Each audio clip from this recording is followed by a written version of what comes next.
course you will have what is your due, like the others. I'm sure he won't take it, Deb. He said he wouldn't. I don't care what he says.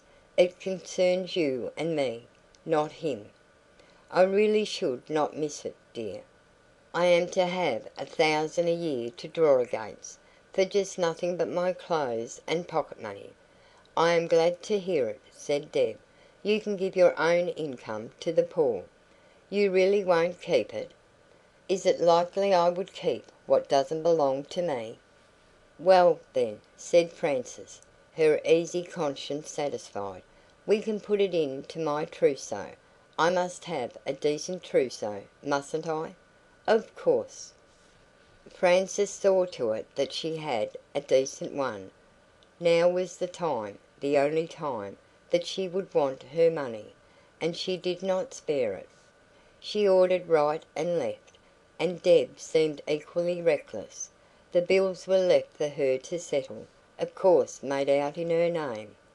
Mr Ewing pressed for permission to pay them, and the cost of the wedding, and Miss Pennycuick could hardly forgive him the deadly insult. He also desired that she should occupy her villa rent-free, and she gave him notice on the spot. "I shall not continue to keep house when I am alone," said she grandly. "I intend to travel for a time." The wedding was quiet, but as decent as the trousseau. The other sisters were invited, and Bennet Goldsworthy, who delighted in the connection, and received a thumping fee, performed the ceremony. Deb gave the bride away, but was also treated as the bridesmaid, and had a diamond bracelet forced upon her. She sold it as soon as the donor's back was turned, together with every article of jewellery in her possession, every bit of silver plate, and all her furniture. The breakfast was very elegant, and served in a private room at one of the best hotels. The bride's handsome luggage had also been brought thither, and it was the meeting place of the family, which so seldom met. There also, when she had parted from Frances, Deb parted from Mary, so silent and constrained, and from Rose, overdressed for her station in her rich gown and Brussels lace, but nevertheless sniffed at the condescending to buy her still more wealthy sister, and from the uncongenial brothers-in-law, to whom she was so discouragingly polite. Their expressed anxiety to befriend and to see more of her was gently but firmly ignored. "I will write," she said. "I will see you again soon. I will let you know my plans. Good bye." And they went. There were no friends to go, for she had insisted on inviting none, for fear of the lynx eyes and the destructive influence upon her plans of Mr Thornycroft and Jim. She gained the one end she had schemed for throughout, to get past the risks of the public marriage and back to a struggle in obscurity, unmolested, unpitied, unshamed.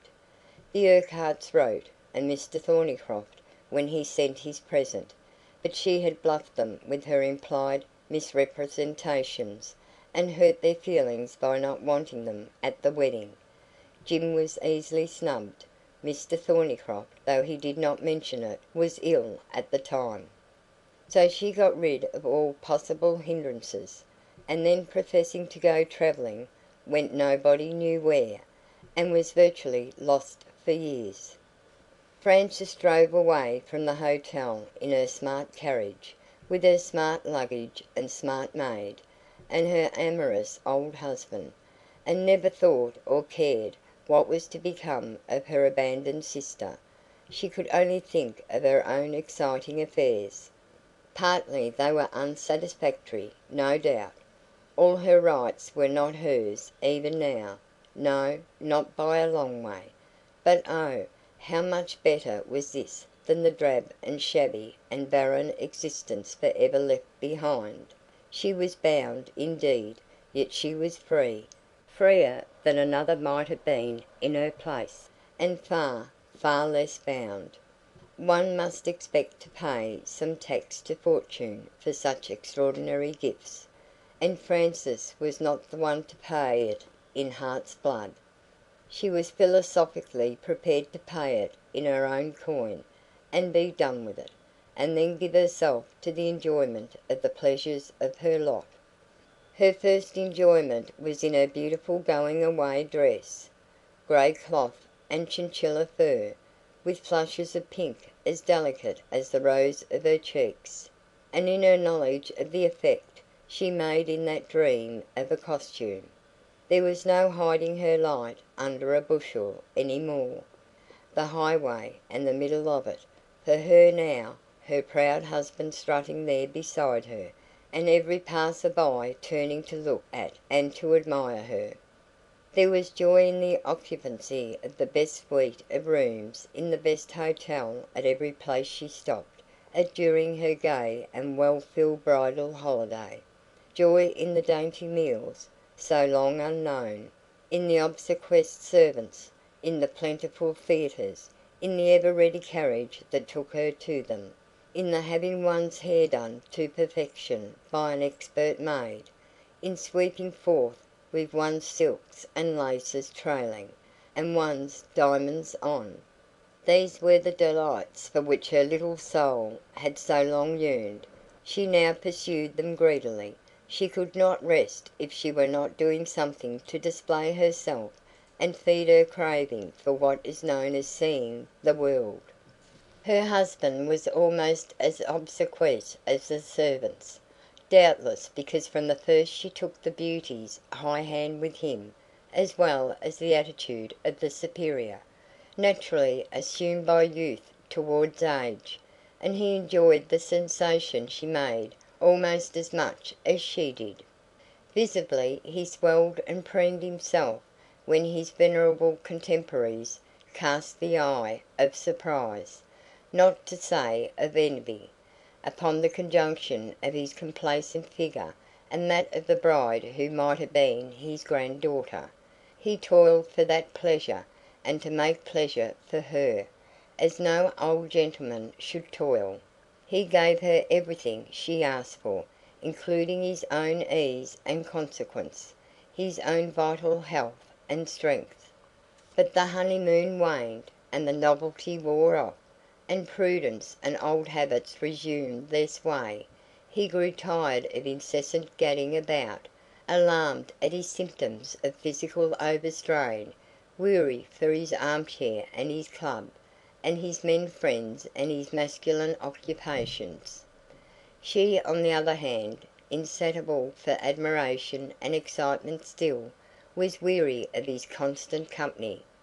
It became the kill-joy of her festive days, growing from a necessary bore to an intolerable irritation as the dimensions of her little court of younger gallants enlarged about her. Therefore she had no objection to his halting on the toilsome path, so long as he allowed her to go on alone. It was not a case of allowing, however. He might object, and did, but he was no match for her either in diplomacy or in fight, and her cajoleries were usually sufficient for her ends, without calling out the reserves behind them. In any contest between selfishness and unselfishness, the result is a foregone conclusion.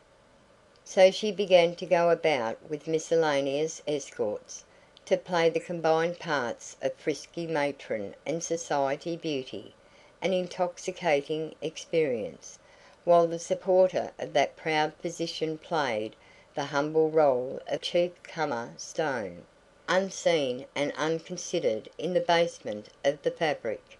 He attended to his investments and increasing infirmities, and made secret visits to a married daughter, wife of a big hotel keeper, who hated her young stepmother, and whose existence Frances ignored. One day Guthrie Carey, after several voyages to other ports, appeared again in Melbourne. He had just landed, and was strolling along Collins Street, when he encountered a vision of loveliness that almost took away his breath. "What? It is not Miss Frances, surely?" "It is not.